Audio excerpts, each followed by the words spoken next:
नमस्ते। हमारे साप्ताहिक कार्यक्रम प्रोफेसर अभय दुबे के साथ बातचीत में आपका स्वागत है। अब ये जो सप्ताह है, इसमें न केवल कर्नाटक चुनाव बल्कि देश के और हिस्सों में भी कुछ राजनीतिक घटनाएं बहुत तेजी से घट रही हैं। कर्नाटक में ले दे के फिर बीजेपी को अपने टाइम टेस्टेड वो जो भगवान की ही याद आई, और भगवान के सिवा, हिंदू मुस्लिम के सिवा लगता है उनके पास अब कोई मुद्दा रह नहीं गया है। क्योंकि एक तरफ कांग्रेस अपनी 5 गारंटी की बात कर रही है कि अगर हम आए तो पहली कैबिनेट में ये करेंगे। हालांकि बीजेपी ने भी अपना एक विजन डॉक्यूमेंट पिछले दिनों बताया लोगों को, लेकिन वो उस पर बहुत ज्यादा जोर नहीं दे रही है। बीजेपी ने जब चुनाव शुरू किया था, उससे पहले बीजेपी ने कहा था कि हम हिजाब और तीन तलाक और इन सब इश्यूज पे लड़ेंगे, उसको भी उसने किनारे कर दिया है। अब केवल प्रधानमंत्री पिछले 2-4 दिन से जब से एक्टिव हुए हैं, वो घूम घूम के बजरंगबली की बात पे, चुनाव में वोट बजरंगबली के नाम पे बांट रहे हैं। प्रोफेसर, ये सोचना है कि अगर कांग्रेस की तरफ से एक चुनाव से जस्ट पहले ये आया है कि अगर हम सत्ता में आए तो हम पीएफआई और बजरंग दल को बैन करेंगे, और इसको लेके प्रधानमंत्री जी बजरंग दल को ये बता रहे हैं जैसे वो बजरंगबली ने ही उसको, उस पार्टी को बनाया था या उसको किया था, वो उसको बजरंगबली से जोड़ रहे हैं। तो थोड़ा इस पे प्रोफेसर जरा बताइए कि ये कितना उचित अनुचित, क्या कितना इसका कितना प्रभाव पड़ेगा वहां के वोटर पे, इस पे थोड़ा बताएं। जब भी किसी चुनाव में भारतीय जनता पार्टी अपने आप को बैक फुट पर पाती है तो उसे किसी न किसी सांप्रदायिक मुद्दे की खोज रहती है। आपको दिल्ली विधानसभा के चुनाव की याद होगी, वहां पर हारना बिल्कुल तकरीबन तय था, इसलिए शाहीन बाग का मसला लेकर अनुराग ठाकुर ने और साहब सिंह वर्मा के सुपुत्र ने किस किस तरह की बातें कही थी, आपको ध्यान होगा।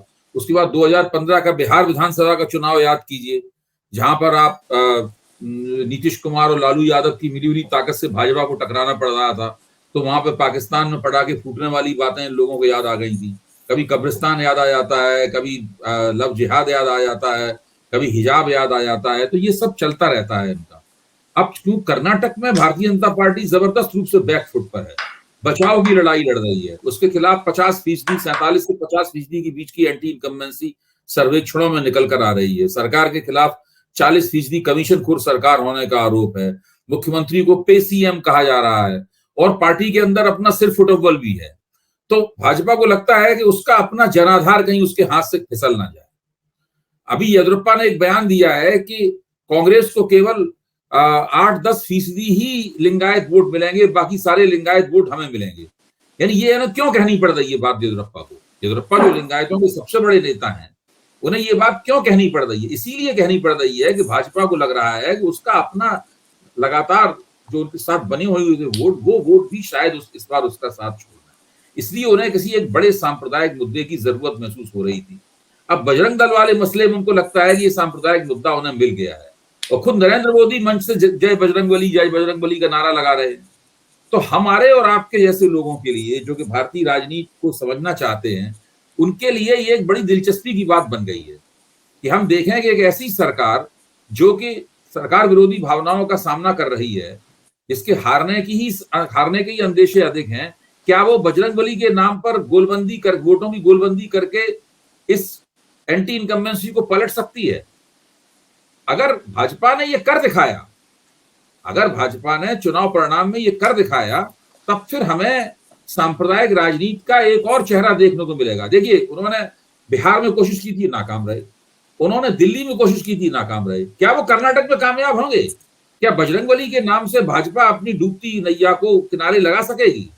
ये एक बहुत बड़ा सवाल पैदा हो गया है। प्रोफेसर, वो आपकी बात से मैं वो हूं कि ठीक है, भाजपा को ये याद आ रही है एकदम से इसकी, लेकिन इस चुनाव में हम पहली बार देख रहे हैं कि लोक नीति, सीएसडीएस का भी सर्वे और बाकी बहुत से सर्वे आए, ज्यादातर सर्वे में ये कहा जा रहा है कि कई पैरामीटर्स पे, मैं उस डिटेल में नहीं जा रहा हूं, पैरामीटर्स पे कांग्रेस लोगों की ज्यादा बड़ी अच्छी चॉइस है, ज्यादा परसेंटेज लोग उसको चूज कर रहे हैं बनिस्बत बीजेपी के। और दूसरी तरफ ये भी है कि जो पार्टी के अंदर का जो इस समय तालमेल है, वो कांग्रेस में ज्यादा ठीक से दिखाई दे रहा है बनिस्बत भाजपा के। तो ये भी आपको ये लग रहा है कि ये सारे जो जिस तरफ ये लीड कर रहा है, उसमें क्या कांग्रेस थोड़ी बेहतर स्थिति में दिखाई दे रही है? नहीं, मैं आपकी राय से सहमत हूं। देखिए, कांग्रेस, जहां तक पार्टी की भीतरी एकता का सवाल है, कांग्रेस में इस वक्त सिद्धरमैया और डी के शिव कुमार के बीच में जो तकरार चलती थी, वो तकरार नहीं दिखाई पड़ रही है। लेकिन भाजपा के अंदर बसवराज बोम्मई और येदियुरप्पा के बीच में जो झगड़ा था, वो झगड़ा ऐसा नहीं है कि शांत हो गया हो। तो भाजपा के भीतर एकता भी नहीं है, कांग्रेस के भीतर अपेक्षाकृत ज्यादा एकता है। कांग्रेस के पास सबसे बड़ी बात यह है कि एक ऐसा नेता है सिद्धरमैया, जिसके ऊपर 5 साल मुख्यमंत्री रहने के बावजूद भ्रष्टाचार का कोई इल्जाम नहीं है, जबकि भाजपा के सभी नेताओं के ऊपर भ्रष्टाचार के इल्जाम है। कांग्रेस के भी डी के शिव कुमार के ऊपर इल्जाम है, वो जेल भी एक बार इस बारे में जा चुके हैं। लेकिन भाजपा की हालत तो बहुत खस्ता है। तो भाजपा केवल अमित शाह के प्रबंधन और नरेंद्र मोदी के भाषणों के भरोसे है, और अब वो बजरंगबली के भरोसे भी है।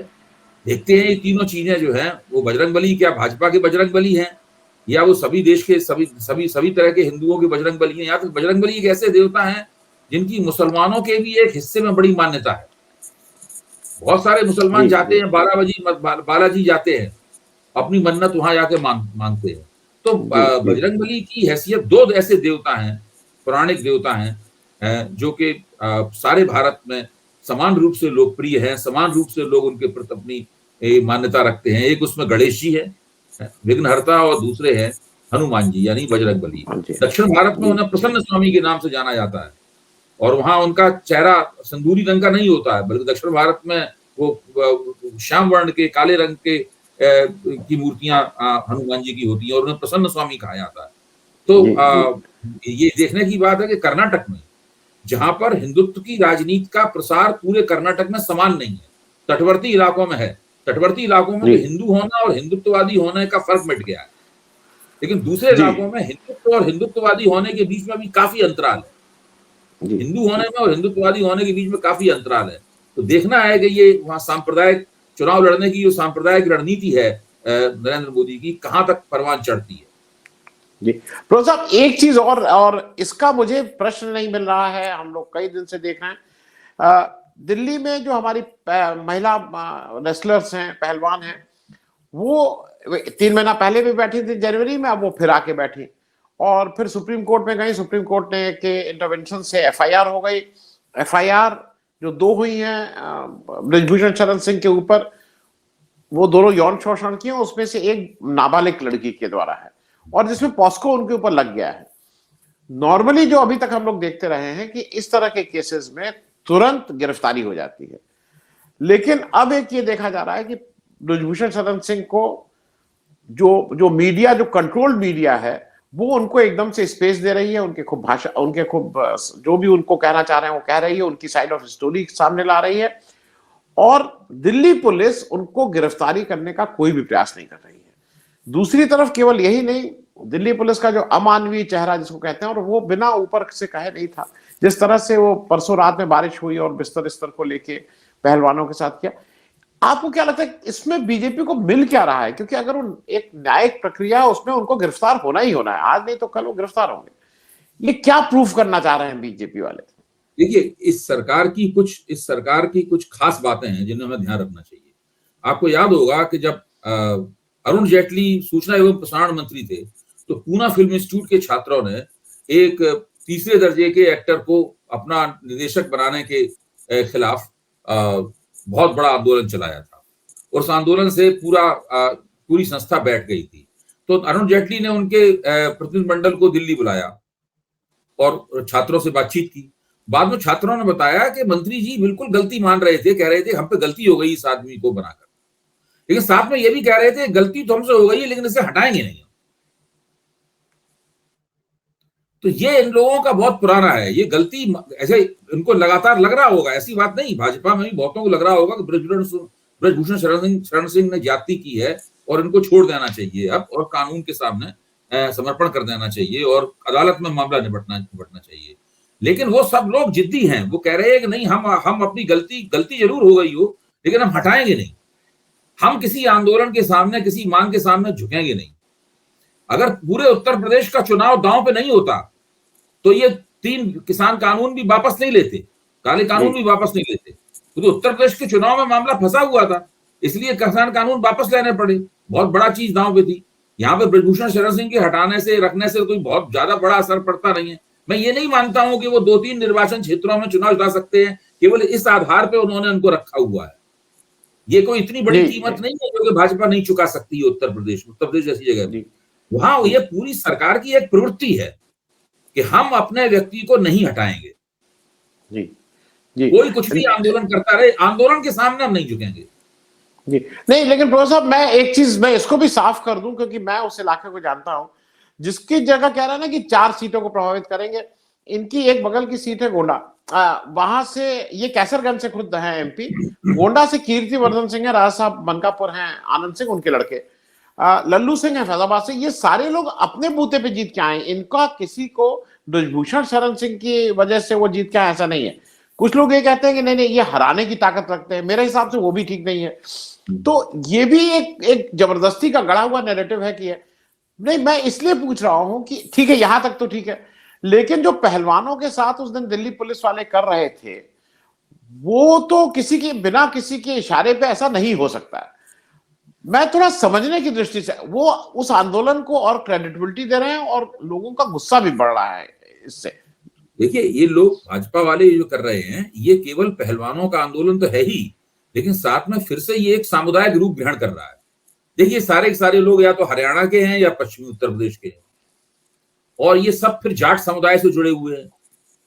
यहां तक कि किसान आंदोलन भी इस नाम पर करवट बदल सकता है फिर से।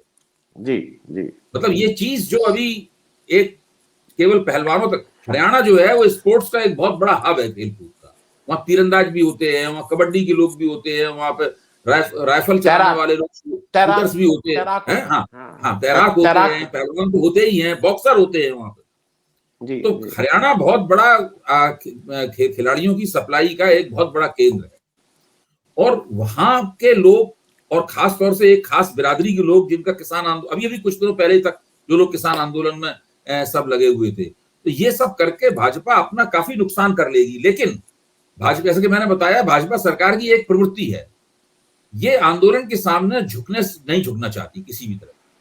आंदोलनकारियों की मांग कितनी भी सही हो, और जो भाजपा का व्यक्ति भाजपा की तरफ से कितनी भी बड़ी गलती क्यों ना हो, वो लोग किसी कीमत पर नहीं झुकना चाहते। ना वो पूना में झुके थे, बहुत बाद में उन्होंने फिर अनुपम खेर को बनाया उनको हटाकर, लेकिन शुरू में आंदोलन के सामने झुकने से उन्होंने इनकार कर दिया। तो इन लोगों का यह है कि कोई आंदोलन करता रहे, कोई मांग करता रहे, हम पे कोई असर नहीं होता, थोड़ा बहुत जो नुकसान होगा उसको हम झेल जाएंगे। जब नुकसान बहुत बढ़ जाता है और अंदेशे बहुत बड़े हो जाते हैं, तब फिर झुकने के बारे में सोचना शुरू करते हैं।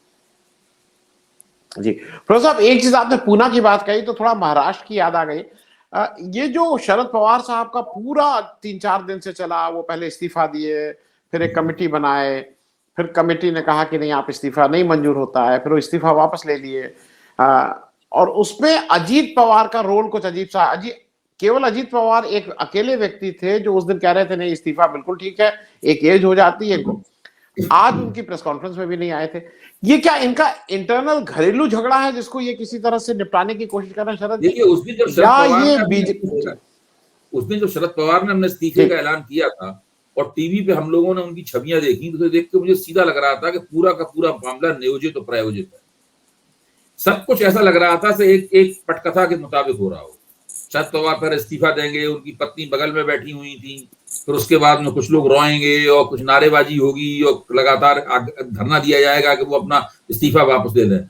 देखिए जो राष्ट्रवादी कांग्रेस है वो उसकी अंदरूनी एकता संकट की शिकार हो गई। अजित मुख्यमंत्री बनने के लिए अजित पवार की जो महत्वाकांक्षाएं हैं वो बहुत ही बलबलाती हुई हैं। वो पहले भी इस महत्वाकांक्षा के दबाव में पार्टी को तोड़ने की तरफ वो जा चुके थे। फिर उनकी वापसी हुई थी, ये बात की बात है। अब चूंकि वो उन्हें लगता है कि ये जो अघाड़ी की सरकार है, इस सरकार में एक दांव है, अगर भारतीय जनता पार्टी फिर से सत्ता में आ गई तो फिर इसीलिए पूरा का पूरा दांव अजित पवार फिर से खेलना चाहते थे। और जब अब इस वक्त क्या है कि पवार अपनी जिंदगी के उस दौर से गुजर रहे हैं जिस दौर से कभी मुलायम सिंह यादव गुजरे थे। इस तरह मुलायम सिंह यादव ने संसद में अचानक खड़े होकर नरेंद्र मोदी को आगे होने वाले चुनाव की जीत की बधाई दे दी थी, अग्रिम बधाई दे दी थी, हम सब लोगों को याद होगा है। शरद पवार बिल्कुल तकरीबन उसी तरह के दौर से गुजर रहे हैं। अडानी के मसले पर उन्होंने क्या किया? उन्होंने यही किया, नरेंद्र मोदी की डिग्री के मसले पर उन्होंने क्या किया? उन्होंने यही किया। ये करके उनकी पूरी राजनीति ढुलमुल हो गई है। दबाव अंदर से आ रहा है, पार्टी के भीतर से दबाव आ रहा है, पार्टी को बचाना चाहते हैं, पार्टी का राष्ट्रीय पार्टी होने का जो वो स्तर था वो भी समाप्त हो चुका है। तो वो राष्ट्रवादी कांग्रेस केवल महाराष्ट्र में सिमट गई है, और महाराष्ट्र में भी उसका भविष्य बहुत उज्जवल नहीं लग रहा है देखने में। शरद पवार भी जिंदगी के आखिरी दौर से गुजर रहे हैं, तो ऐसे में बहुत सारी मुश्किल है। अब वो पहले ऐसे चाणक्य नहीं रह गए। जी जी, मैं प्रोफेसर साहब एक चीज और ये थोड़ा आउट ऑफ कंटेक्स्ट इसलिए है, लेकिन मुझे उसमें इसलिए वो हुआ कि हम लोगों की नीति में कहीं ना, मतलब जो नीति निर्धारित कर रहे हैं उसमें दिक्कत हो रही है। और मैं बात कर रहा हूं जो बिलावल भुट्टो एक एससीओ की मीटिंग अटेंड करने, शंघाई कोऑपरेशन ऑर्गेनाइजेशन की मीटिंग अटेंड करने गोवा आए हैं। मैं इसकी ओर इसलिए ध्यान दिला रहा हूं कि एससीओ पूरी तरह से एक चाइना ड्रिवन ऑर्गेनाइजेशन है जो 2001 में बनी।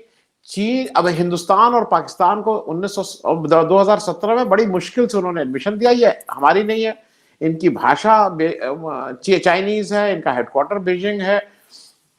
उसमें जब इनको बुलाया जा रहा है बिलावल भुट्टो को, जो खुलेआम 2 महीने पहले तक नरेंद्र मोदी जी के लिए बुचर ऑफ गुजरात और फिर अमेरिका, आज भी वो बोल रहा है यही बोल, तो ये कहीं रणनीतिक तौर पे या उस तौर पे एक गड़बड़ी नहीं हुई है? ये मतलब आप बुला के उनको आप जी, पूरा घटनाक्रम ताज्जुब में डालने वाला है, और पाकिस्तान की राजनीति, पाकिस्तान की अंदरूनी राजनीति भी इसके अंदर शामिल है। आप देखिए पाकिस्तान के प्रधानमंत्री का रवैया देखिए, मतलब पाकिस्तान के प्रधानमंत्री को भी लग रहा है कि जैसे कि उनके अपने राजनीतिक महत्व को कमतर किया जा रहा हो बिलावल भुट्टो की इस यात्रा से। और भारत के लिहाज से भी बहुत ही आश्चर्यजनक स्थिति है। और बिलावल भुट्टो जिस अंदाज में वहां लोगों से हाथ मिला रहे हैं और मुस्कुरा रहे हैं, उससे उनको लग रहा है कि उन्होंने कोई तीर मार दिया है ऐसा करके। तो इसको अभी थोड़ा सा हम लोगों को और देखना पड़ेगा, थोड़ा सा अध्ययन करना पड़ेगा कि यहाँ पे पानी कहाँ मर रहा है। पाकिस्तान की राजनीति के लिहाज से भी देखना पड़ेगा, भारत और चीन संबंधों के लिहाज से भी देखना पड़ेगा, भारत चीन पाकिस्तान संबंधों के लिहाज से भी देखना पड़ेगा, और भारत की विदेश नीति के लिहाज से भी देखना पड़ेगा इसको, कि ये पूरा जो प्रकरण है, इस पूरे प्रकरण का असली तात्पर्य है क्या। जी नहीं प्रोफेसर साहब, मैं इसलिए कहूं जो सार्क की मीटिंग है वो पोस्टपोन लगातार की जा रही है, क्योंकि अफगानिस्तान का एक इश्यू है जो भारत उठा रहा है कि भाई अफगानिस्तान कैसे भागीदारी करेगा। और इधर ऐसा जो मुझे लगता है कि ये केवल चीन के दबाव में, केवल चीन के दबाव में हम पाकिस्तान को अकोमोडेट करने की कोशिश कर रहे हैं। तो ये मुझे कहीं ना कहीं से ऐसा लगता है कि डिप्लोमेसी के हिसाब से ये हम थोड़ा पीछे रह गए इसमें। इसलिए तो भारतीय जनता पार्टी को भारत के अंदर राजनीतिक नुकसान भी हो सकता है। अगर भारतीय जनता पार्टी ऐसा कर रही है तो मुझे नहीं लगता कि ये अपनी राजनीति के लिहाज से कोई बहुत दूरंदेशी भरा कदम है। देखिए चीन के साथ में समस्या फंसी हुई है, वो समस्या हल नहीं हो रही है। अभी जयशंकर की और चीनी विदेश मंत्री की बातचीत हुई थी, उसके अखबारों में चित्र भी आए थे हमारे सामने, तो वो मामला तो फंसा हुआ है। अब भारत सरकार की समझ में नहीं आ रहा है कि इस मामले से वो निकले कैसे, और ये बहुत लंबा मामला हो गया है, डोकलाम से लेकर अब तक बहुत ज्यादा समय हो गया है। ये एक नाजुक मसला है भारत के सामने, और अब इसमें ये बिलावल भुट्टो की यात्रा से एक नया पेच और आ गया है इसके अंदर। जी बस चलते चलते एक अंतिम बात, सतपाल मलिक जी अभी रेलेवेंट हैं कि वो भी अब धीरे धीरे इररेलेवेंट हो जाएंगे, क्योंकि वो अपनी तरफ से बहुत कोशिश कर रहे हैं, जाट आंदोलन में जा रहे हैं, किसान आंदोलन में जा रहे हैं, खिलाड़ियों के पास जा रहे हैं, वो एक कुछ नए रोल में अपने को चाह रहे हैं, जैसा मुझे लग रहा है कि वो कहीं ना कहीं एक स्पेस चाह रहे हैं, या कहीं ना कहीं चाह रहे हैं कि उनका भी एक पहलवानों वाले, मैंने देखा नहीं पहलवानों वाले मसले पर उन्होंने कोई पहलकदमी की हो। आपने देखा पहलवानों वाले मसले पर? नहीं वहां गए और हाँ वहां गए, बैठे, उनसे बात की और कहा कि मैं आपके साथ हूँ। तो मैं उस दृष्टि से देख रहा हूँ वो एकदम से असली बात यही है कि देखिए सतपाल मलिक है पश्चिमी उत्तर प्रदेश के, हरियाणा के नहीं, और पश्चिमी उत्तर प्रदेश में जयंत चौधरी की जाटों में नेतागिरी चलती है। अभी तो वो जाटों के नेता वो हैं। अब सवाल यह है कि सतपाल मलिक की भूमिका क्या होगी? वो जयंत चौधरी के साथ गठजोड़ करेंगे, या जयंत चौधरी को हटा के उनकी जगह जाटों के नेता बनना चाहते हैं, या जाटों के समर्थन को 2 हिस्सों में बांटना चाहते हैं? तो अभी तक तो ये समझ में नहीं आया है कि वो राजनीति में किस दिशा में जाएंगे।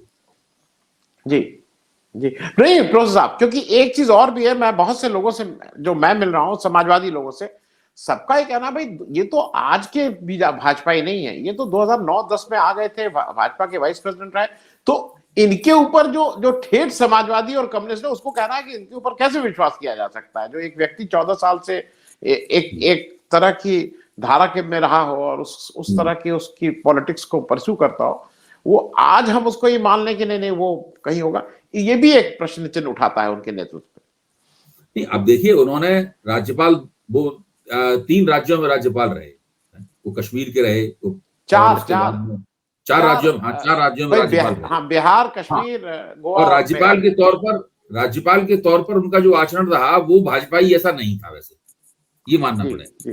जी, उन्होंने एक अलग तरह का रवैया दिखाया। अब वो भाजपा से अलग हटके कुछ अपनी राजनीतिक छवि बनाना चाहते हैं और उसमें वो अपने समुदाय को केंद्रित कर रहे हैं। ये अपना करण थापर से इंटरव्यू दिया था, उसमें भी उन्होंने ये बात कही थी।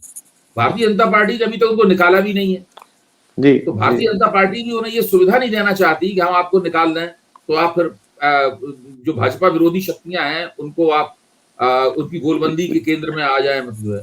तो ये सब दोनों तरफ से दांव हाथ चल रहा है।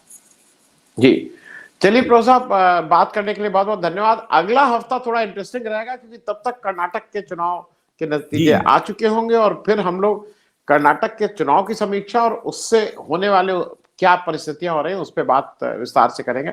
बहुत बहुत धन्यवाद, थैंक यू सो मच।